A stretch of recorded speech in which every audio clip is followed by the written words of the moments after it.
예, 계엄 당시에 계엄 사령부를 구성하기 위해 육군본부에서 서울행 버스를 탔던 이른바 계엄버스 탑승자에게 첫 징계 처분이 내려졌습니다. 과거에 있었던 발언 먼저 확인합니다. 합참에 40명 되는 장군을 일괄 교체하겠다. 중령, 대령도 2년 이상 근무한 사람은 다 교체하겠다. 이게 사실입니까? 그것은 합참 무장께서 말씀하신 내용을 보면은 아니, 장관님이 지시하신 거 아니에요? 제가 지시한 바는 없습니다만은 아니, 한꺼번에 바꾼다는 것이 아니고 연한이 된 그 인원에 대해서는 합참에 교체를 하겠다는 들어와서 것입니다. 군의 명예가 회복되려고 하면 계엄버스에 탄 분들은 여러분들 지금 던져야 되는 거 아닙니까? 예, 윤기찬 부위원장 나오셨어요. 국방부의 계엄버스 탑승자. 육군본부 참모가 34명을 탑승했었는데 상부 지시에 따라서 출발을 했고 30분 뒤에 복귀를 했습니다. 그중에 육군 법무실장 준장이죠. 근신 처분이 내려졌습니다. 자, 근신 처분은 이 처분에 대해서 어떻게 보십니까? 저희 이제 견책 다음에 그 다음 중한 징계 처분인데 실제 저 사실관계에 대해서는 저희가 정확히 알지 못합니다. 그러니까 첫 번째는 저 34명, 그러니까 육군본부 법무실장 빼고 나머지 33명 이 사람들에 대해서는 징계를 하면 안 될 것 같고요. 제 개인적인 생각은. 왜냐하면 어쨌든 계엄사령부가 있는 상황에서 국회 해제 요구 결의가 있다고 해서 오라라고 하는 것에 대해서 막 안 갈 수는 없는 거거든요. 근데 이제 저 법무실장은 약간 얘기가 달라요. 왜냐하면 저희가 방첩사령부 윤모 대령 그 법무실장은 사실 선관위 압수수색 이런 것 등에 대해서 위법하다라고 방첩사령부에 의견을 내서 결국 그게 압수수색에 안 되게끔 일조했던 부분이 있고요. 1군단 그 법무실장 같은 경우에도 그런 법률적인 조언을 했단 말이죠, 올바른. 근데 저 사람의 경우에는 어떤 법적 조언을 했는지가 아마 징계 사유가 됐는지 안 되는지의 역할을 하지 않았을까라는 생각이 들고, 예를 들면 본인이 법적 조언을 잘못했다거나 이러면 당연히 징계 사유가 되는 거죠. 따라서 박한수 육참 총장의 그 군사법원의 계리 중인 사건, 예. 공소장에 저 내용이 있는데 구체적으로 어떤 내용인지 저희가 확인할 수가 없어요. 그래서 아마도 근신 처분을 했다면 그런 정도의 법적 조언을 안 하거나 잘못했거나 이런 내용이 있지 않았을까. 만약 그렇지 않음에도 불구하고 예. 근신을 했다 그러면 아마 법률적으로 다툴 것 같아요. 예. 실장이. 장 대변인, 이거죠. 그러니까 지난해 12월 4일 새벽 3시입니다. 그러니까 계엄 해제가 된 이후예요. 그러니까 이들이 버스를 타고 서울로 향했다는 것은 뭔가 지시에 따라서 2차 계엄을 준비했다 이렇게 보는 거예요. 당연히 그런 의혹이 나옵니다. 이 시점 자체가 12월 4일 새벽 3시경이었다라는 것은 뭐 온 국민이 다 아시겠지만 국회에서 이미 계엄 해제 의결이 끝난 후였습니다. 그런데도 왜 급하게 서울로 오는 버스를 타고 왔어야만 했는지 국민들께서 많은 의문을 갖고 계시고요. 그렇기 때문에 사실 불법 계엄 이후에 계속 나왔었던 2차 계엄에 대한 의혹들이 아직도 존재하는데 관련돼서 연루된 것은 없는지에 대해서 아직도 물음이 있는 상황입니다. 그렇기 때문에 군 내부에서 자체적으로 좀 더 또 진상 규명에 대한 조사가 이루어져야 된다라는 생각이 들고요. 그런 일환에서 지금 징계 조치가 나온 것 아니냐라는 생각이 들고, 지금 나머지 탑승자들에 대해서도 뭐 추가적인 징계가 계속 나올 것인지 아니면 이 진상 조사가 어떻게 될 것인지에 대해서는 조금 더 지켜봐야 되는 것 아니겠나 생각됩니다. 김주익 대변인, 지금 온라인상에서는 갑론을박도 사실이 있어요.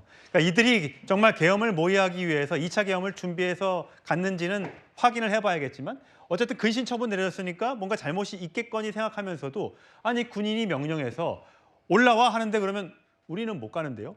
라고 그러면 안 가는 것이 맞는 것인가? 아니면 일단 지시에 따라 출발해서 그 현장에 가서 뭔가를 확인하고 그다음에 빠지는 것이 맞는 것인가? 여기에 대한 갑론을박이 있는 것 같아요. 갑론을박은 뭐 있을 수 있겠습니다만 좀 전에 윤기찬 변호사께서 좋은 말씀 주셨어요. 다른 사람들은 몰라도 지금 이번에 근신 조치를 받은 사람은 육군 법무실장입니다. 예. 그렇다면 육군의 법무실장이면 그 법무부 법적인 부분을 총괄 책임지는 사람이지 않습니까? 예. 그렇다면 비상계엄이 발동된 그 전날 12월 3일 밤 10시 35분부터 법적인 권한들을 모든 것을 확인했어야 할 예. 의무가 있고, 그런 것들을 한 이후에 새벽 1시경에 국회에서 계엄이 해제되었음에도 불구하고 계속해서 이 권한을 유지할 수 있는 것인가, 그리고 출동할 수 있는 것인가 하는 여러 가지 법적 상태들을 판단했어야 할 주체다. 그런데 그분이 아무런 조치를 취하지 않았거나 아니면 잘못된 조언을 해서 이 버스가 운행이 되기 시작했었다면 그것은 분명한 문제가 있다라는 걸 지적하는 것이고 예. 그리고 군인이기 때문에 무조건적으로 그 상명 하복해야 된다. 그런 부분들 때문에 저희가 이번에 법안도 예. 제시를 한 겁니다. 예를 들어서 이렇게 위헌적이고 위법적인 상황임을 분명함에도 불구하고 그런 지시가 있었다. 그렇다면 그 지시에 대해서는 거부를 하는 예. 법적인 책임도 면해주겠다라는 하는 그런 부분에 대한 지금 부분도 분명히 우리는 판단해야 될 부분이 있었다라고 보고 예. 있습니다. 다음 주면 벌써 계엄 1년이 됩니다. 근데 국회에서 다크 투어라는 걸 한다고 하는데요. 한동훈 전 대표가 여기에 대해서 이야기를 하고 있습니다. 예, 한번 들어보시죠. 그날의 비상계엄으로부터 자유로울 수 있는 사람, 겁이 나서 숲에 숨은 이재명 대표보다 먼저 국회로 향하고 제일 먼저 국민과 함께 계엄을 막겠다고 한 사람, 저 한동훈이 맞서야 합니다. 그래야 이길 수 있습니다. 최선 평론가, 네. 다크 투어란 말은 또 처음 들어보는데요. 네. 그러니까 계엄이 일어났었던 그 장소, 월담 장소, 헬기 착륙지, 국회의사당 2층 현관, 대부분 이제 국회에서 하는 건데 많은 국민들이 생각하고 싶지 않은 일일 텐데 네. 이 투어까지 하는 이유는 뭐고? 거기에 대해서 한동훈 대표는 그러면 이재명 대표의 숲두과자? 사실 다크 투어라는 거는 이제 비극적인 장소가 발생한 곳이라든가 그다음에 역사 현장 같은데 어두운 기록들 이런 것들을 우리가 그 잊지 말고 우리가 다시 한번 살펴보자. 그래서 앙코르와트라든가 내전이 발생한 곳, 그다음에 예. 베를린 역사 현장 이런 것들을 이제 가보는 거예요. 그런 관광 투어의 일환인데 저는 이거는 국회의 권능으로 계엄을 6시간 전에 해서 해제시켰잖아요. 근데 이걸 1주년 맞아서 성명서 내고 역사의 의미를 되짚어 볼 수 있지만 국회의장이 월담한 장소라든가 계엄군 헬기 착륙지라든가 국회에서 한 2층 현관 여기를 특별한 장소로 가서 190명의 인원, 당시 국회 표결에 참여했던 190명 인원이 거의 돌면서 하는 게 과연 이게 큰 의미가 있을까? 더더군다나 거기에다가 월담 장소로에다가 무슨 조형물도 설치하겠다 이런 얘기까지 그러니까 나오는 것이 진짜 이것이 우리가 이 비극적 역사 현장을 우리가 기억해 보자는 건지 아니면 이걸 정치의 도구의 예. 일환으로 활용하자는 건지 사실 많은 분들이 궁금해할 것 같은데 한동훈 대표가 직격한 거죠. 그러면 이재명 대표가 숨었던 숲도 포함시켜서 다 함께 기억하자. 아마 이 질문은 한 번쯤 더 줘볼 만한 질문이라고 생각합니다. 예. 이 위주에 여기서 정리하고요. 댓글, 여러분의 소중한 댓글 소개해드리겠습니다. 첫 번째 댓글. 역시 천생 배우이십니다. 고 이순재 선생을 추모하면서 올려주셨습니다. 예, 두 번째 댓글 소개해드리겠습니다. 통솔 지휘하는 반장 아들 든든하겠다. 예. 다음 댓글이요.